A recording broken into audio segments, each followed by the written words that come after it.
there sure have been a lot of Conjuring movies. Every studio executive's dream. Officially 10, because nobody likes to remember The Curse of La Llorona. It was actually not that great. But that's 10 movies in just 12 years. And the box office numbers, except for Curse of La Llorona, which is maybe why nobody ever wants to talk about it, the box office numbers have remained consistent and strong. But quality-wise, well, to be diplomatic, I would say the quality has dipped. Now, I wouldn't say any of these movies, except Llorona maybe, are bad, right? How do you feel about the progression of the Conjuring franchise? But I do think that lately, the past couple of movies have seemed more like streaming movies that just happen to get a theatrical release. You know that feeling when you're watching a movie in the theater and you're like, should have watched this at home. So then I had the opposite reaction here, by the way, with this movie. I thought it might feel like a streaming movie because of The Last Conjuring. But while I was watching this, I was like, I'm glad I'm watching this on the big screen. And I have plans to see it again. And I'm actually really excited about it because I think it's a fun movie. So that's the nicest thing I can say about The Conjuring Last Rites. That it's probably the most cinematic film to come out of the franchise since The Conjuring 2, way back in 2016. Whew, that's quite the dry spell of cinematicness. But they're back, and that's really a nice thing to be able to say. But are they back just for it all to be over? Is this the last Conjuring movie as advertised? I mean, you just heard me say they make a lot of money, right? I mean, the Conjuring films are a cornerstone of Warner Brothers horror. These are from the Peter Safran Company, with a fancy, much more animated logo in front of this movie.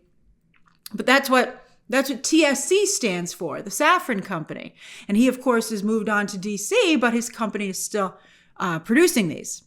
So no way The Conjuring is like done, right? I think more likely it's going to take a little bit of a break. And this movie does feel like a pause. It certainly seems like the end of Ed and Lorraine Warren's story. And as I watched this movie, speaking of studio executives, I put on my business hat and I was like, can we do a streaming series that focuses on Mia Tomlinson and Ben Hardy as the Warrens' daughter and her husband?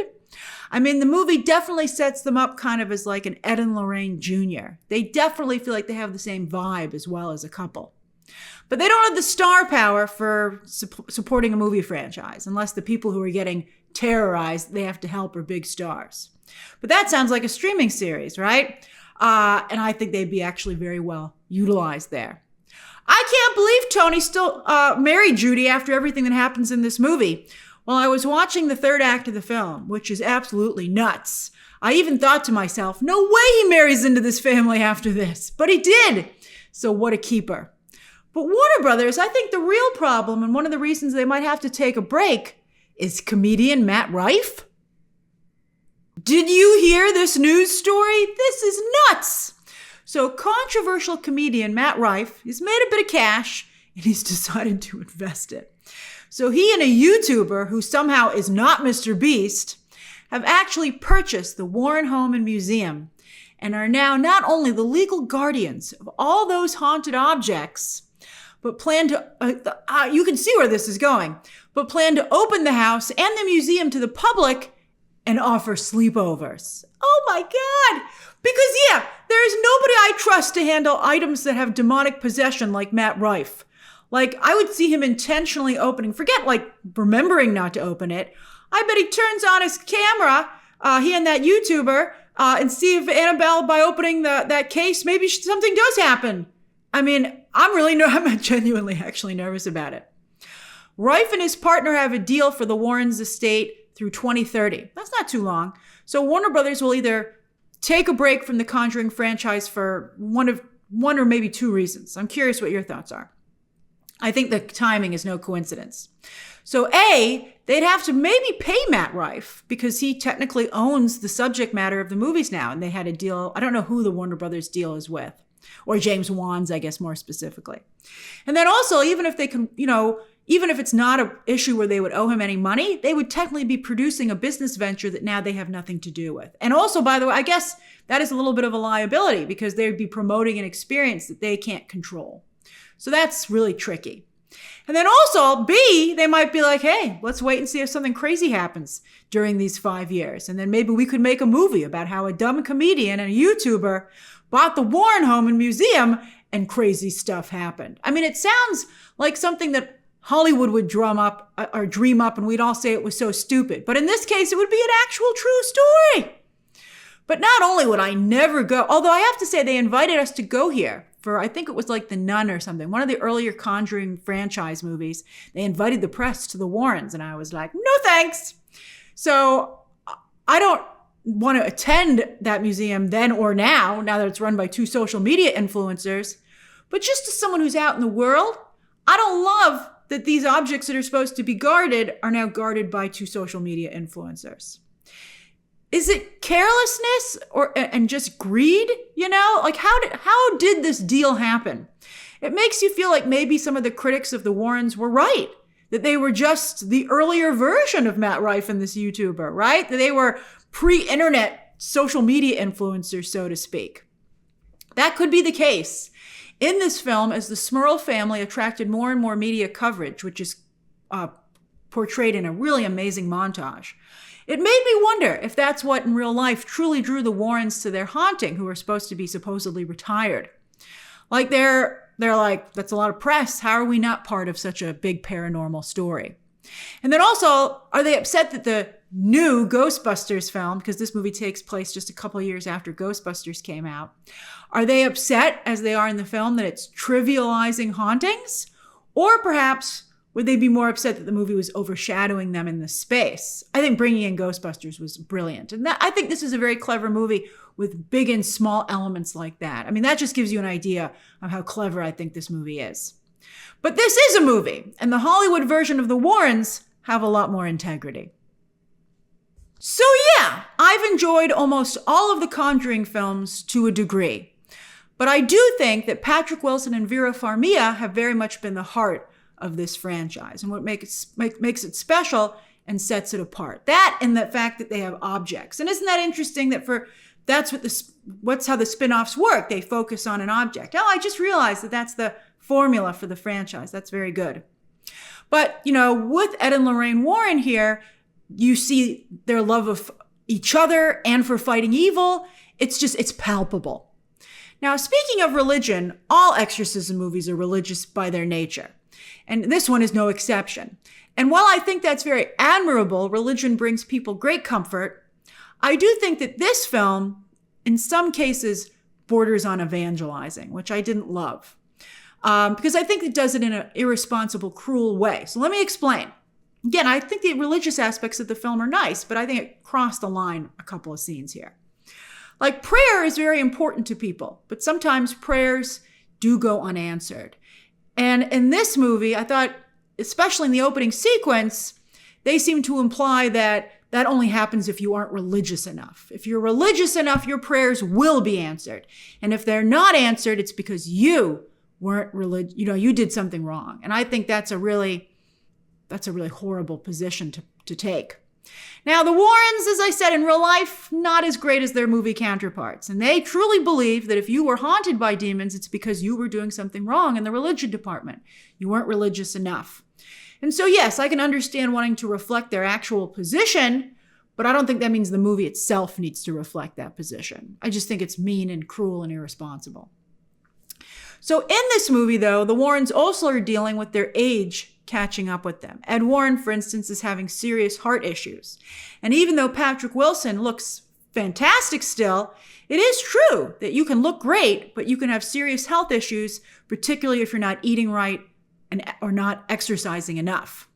Have you noticed a trend? I'm noticing a trend in movies and TV, that as Hollywood itself gets older and the world overall gets more health conscious and knowledgeable, that movies and TV are no longer dismissing certain issues as just natural, acceptable parts of aging, but something that you need to fight as well, like demons. And that's actually a pretty interesting correlation. But anyway, I think this is a good change in Hollywood. I think it encourages other people to also not be just accepting of these negative things and to see if they can maybe take them on, right? Because there are things that you can do. You might say, is it the same as the religion discussion we just had about, but I think I think with health, you can do things to improve your chances. So I liked that element, and I thought it was not only endearing, but a relatable part of the film. So I'm talking about religion and health issues. Isn't this a scary movie? It is a very scary movie. I really was scared a lot. I think it's a very good horror film. But the emotional stuff is what hooks the audience and what I think sets the Conjuring universe apart, the franchise, and has allowed it to have this longevity. I mean, the focus on family, because it is religion and health issues, but the core of it is family. And while I was watching this movie, and again, stuff was getting nuts, I was like, this is a good focus, because in many cases, it's only for your loved ones that you would be willing to face on a demon, right? And just be like, I'm going to do it. I'm going to go in there to save your loved one. And you felt that. You felt that when watching the movie. And here we have two families. We've got the Warrens and the Smurls. The Smurls, just as they were in real life, are located in Pennsylvania. And in the background on their street, you can see the old steel mills all lit up in the distance. And as someone who has family in Pittsburgh, which is on the other side of the state, but it used to be a steel state, and I think to some degree still is to a little bit. Big, I think they're kind of in a partnership with Japan. But anyway, I thought it was really cozy. Mia Tomlinson does a fantastic job channeling the same warmth and compassion that Farmiga and Wilson have. And she's very much believable as their daughter. She really does seem like someone who can not only carry on their work within the film, but as I said, with the franchise. Ben Hardy is her husband. He was an X-Men Apocalypse, if you're wondering where you saw him before. I wouldn't be surprised if you don't remember him that well, because he's not a very memorable guy. I mean, he's fine here. He does an okay job, but I think they could have done a much better job with this casting. I don't know why they cast him. I don't know why they held back like that. I think there are a lot of other actors. You could discover someone new, but I just don't feel, he doesn't have the same, he doesn't pop like the Warrens do. I liked the casting on the Smurls, though. The two teenage daughters are particularly good. And I thought that Rebecca Calder was very striking as their mother. But I got to tell you, the whole first half of the movie, I thought for sure that the grandma in the group, because, it's 3 generations living in the house, I thought that was her mother. But then we find out it's the mother-in-law. But she looks exactly like the mom. So I'm like, dude, did Mr. Smurl marry someone who looks just like his mother? Maybe that's what let the demon into the house. I know that a lot of horror fans are really disparaging when it comes to jump scares. Like somehow that's not true. It's a cheat in a scary movie or something.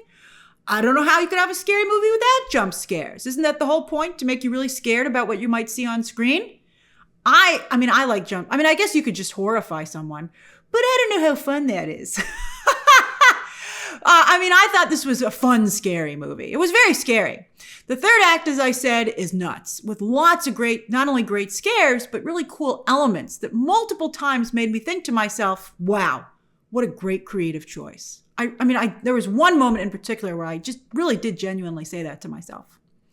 Also, as I said, there's that cool media montage as the Smurl family gets more and more infamous for what's going on in their house.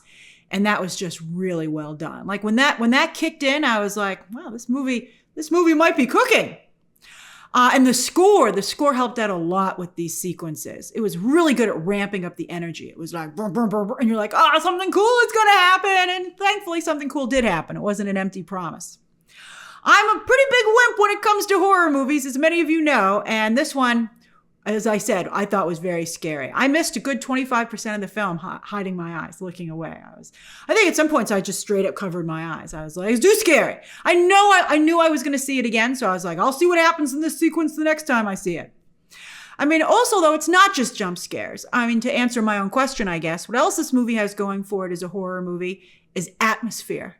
It just really feels atmospheric. And a big part of that, I think, is the items that are possessed, which of course, the museum that, the Warrens have made famous. We've had Annabelle the doll, the painting, of the nun. Again, they sent that out to us. I was too scared to even keep it. And I had some friends who were like, why didn't you let me have it? And I was like, I'm not giving you this object. And then in this movie, the item in question is a very scary Gothic mirror, which was also, I think, really cool. Like, they really did a good job establishing it almost as a character in and of itself. And it was just a mirror. The doll and the nun, although this had some cherubs on top of it. But by the way, I can't believe Matt Rife is now responsible for these items. And then again, there's the world of the film, that atmosphere. This feels more cinematic than a streaming film with multiple rich, ornate sets. And in many ways, when I was watching the movie, it reminded me of some of the great, this takes place in the 80s, but it reminded me of some great horror films from the 70s, The Exorcist and The Shining. And I thought the movie did a great job of capturing that vibe. Director Michael Chaves has only directed Conjuring movies. This is where he got his start, and it's where he stayed. And I think it's interesting that we've watched him progress as a filmmaker right before our eyes. And this is by far his best work to date as a director, and it shows a significant jump in his abilities from his previous films. The Conjuring 3 was, early on in his career, and that was the weakest of the 4 Conjuring films. And this one, though, is right back up there with the quality of the first 2, which were directed by James Wan. And on that note, James Wan has a cameo here. There are actually a number of cameos from previous Conjuring movies in this one. I don't want to give away where they are or how many there are because, and I mean, the reason I'm even mentioning it is because I've seen the news start to get out that they have cameos here. And that's a shame because I didn't know they were going to be here at all. And it was a great surprise. And I still haven't ruined it. So I think you're going to have a good time and hopefully nobody does ruin it for you because it was a fun moment when watching the film. Hollywood's having a harder and harder time creating those moments these days because of social media. I'm sure somebody will upload some of these things on social media right away, which is again a shame, but I hope you get to experience it in the theater. So yeah, it's been quite a run so far. Do you think this should be the end of the Conjuring franchise? Fan or, if you put your business hat on. Should they do the streaming series idea that I suggested? Or should they wait to see what happens with those social media influencers who've purchased the Warren house? As for this movie, I think it's one of the best in the franchise. And if it is ending, or at least taking a pause for a while, I'm glad it's ending on a strong note. That's going to allow it to come back if it wants to. It's a great movie for the fall season. This is a fantastic release date. It's in theaters now, then it'll hit digital, and it'll probably hit HBO Max just in time for Halloween, which is 2 months out. I think it's theater worthy. I can see that some people might decide to wait, but whenever you do see it, it is really a good fall treat. Try to have you just feel when I was watching it, I was like, oh, I feel pumpkin spicy. It was really well done in that regard. All right, so share your thoughts down below, subscribe today, and of course, as always, you can check out some more videos right now.